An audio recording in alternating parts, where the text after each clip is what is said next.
When I was a young student of philosophy, I had always a feeling it has nothing to do with me as a woman. And by a good opportunity, I found some books on pre-patriarchal earlier societies, which were openly called matriarchal, and since then this topic intrigued me so much and never left me. And when I looked closer and deeper into history of cultures, I saw we have only remnants, relics and pieces which are not put together. So I started to make, I changed the field and went into ethnology, anthropology, because I want to know how live these societies, how do people, their politics there, how do their social networking, how they are living there. I couldn't find the whole picture of matriarchy from cultural history, but I could find it when I get into contact with living matriarchal societies of today. I started to put this knowledge together because I found out that some of them still exist around the world. In Africa, in Asia, East and South Asia, in South and North America. And I put my knowledge together, and step by step, by analyzing and understanding each of these societies, I got more and more deeper the picture of what a matriarchal society is. They are in principle egalitarian societies, deeply egalitarian, fully egalitarian, but they put mothers at the center, which doesn't mean they are at the top. They are at the center, and the values of these societies are motherly, maternal values. The value of caretaking, reciprocity, helping each other, and of peacemaking, of which they have a lot of skills. And when I got deeper into these societies, I recognized that these patterns to live, or this way of to live, might be much better than the patriarchal system we are in.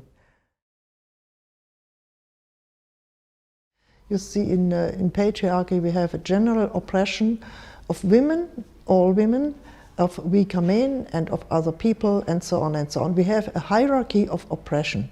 For each patriarchal society is a society of domination from top down. And matriarchal societies don't know this. They don't know any domination. No group dominates the other, and no sex dominates the other. But when they do their political decisions, they sit together in a council, and everybody has his or her say. Everybody, even the children from the age of 13 years on. So no voice is dropped. And the important point is they take each decision by consensus. This means by unanimity. And this is in the clan house, this is in the village, this is in the town, and the same case even in the region. I think this is really a grassroots democracy. It's much more democratic than our formal party democracy system, where maybe a huge minority is made silent. And this is also the guarantee that these societies are really, the guarantee that these societies are egalitarian. Even the matriarch, the oldest mother of a clan house, she is much respected and everybody listens to her advice.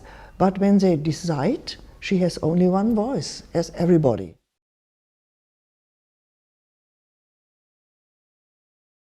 And when I read a lot of anthropological literature and even talked to these people, I was astonished how much they are misinterpreted by European anthropologists. They say, for example, when men go as speakers of the clan, go to the regional council to represent their clans or their village, this is misinterpreted as men have the political power, which is completely wrong. They only are the informants about the decisions in the clan house of everybody has taken there. When they see there are different opinions, they go back to the clan houses, giving the information. There is no consent. We continue with discussing, and this process goes back and forth and back and forth until the whole region has found a consensus. And men are the helpers to find the consensus, but they don't have the political power. The political power is with the people, and the people live in the clan houses. What is the problem when patriarchally biased researchers research matriarch societies? They speak mostly only with the men and not with the women. I have a nice example of an Iroquois woman. They said, in the beginning, when we were in our society, when we met white people, the men came and asked the men about our societies.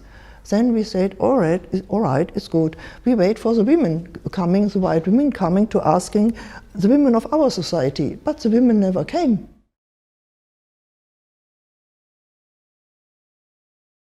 I think people who hear this term matriarchy, most of them have the wrong idea. This is women's rule, which is completely wrong. They are truly egalitarian, no women's rule. But if they hear the word matriarchy, many have the idea, many get upset and others get fascinated. This means they feel that it's a political content in it. And this political content means a deep criticism of patriarchy where we are living in. And so it creates anxiety, and it creates, yes, they want to dismiss it, for it challenges them. And truly, it challenges not only individual people, it challenges the patriarchal institutions and the patriarchal system as a whole. And this is felt, and so we have a lot of try to dismiss it, but what is very good, they don't succeed, because the interest in the knowledge about matriarchal society is so far spread. So many women and also more and more young men are eager to learn about this different kind of society which gets rid of domination and war and all these terrible things we experience in patriarchy.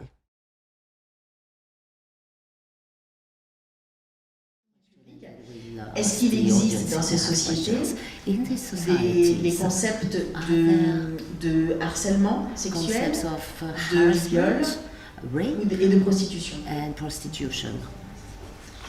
Yes, this question is important, and the answer is very clear: no. Because women are so much respected, things like harassment, sexual harassment, rape and so on doesn't exist. A man who would do this, he would be immediately excluded from the clan or the whole society. But I never found such a case. Even when men among each other are violent and it comes to blows, violence is despised. Women immediately run here and try to appease them, separate them, and solve the problem together with them in peace. Violence in general is not accepted, in violence against women is unknown, which intrigues me a lot with these societies.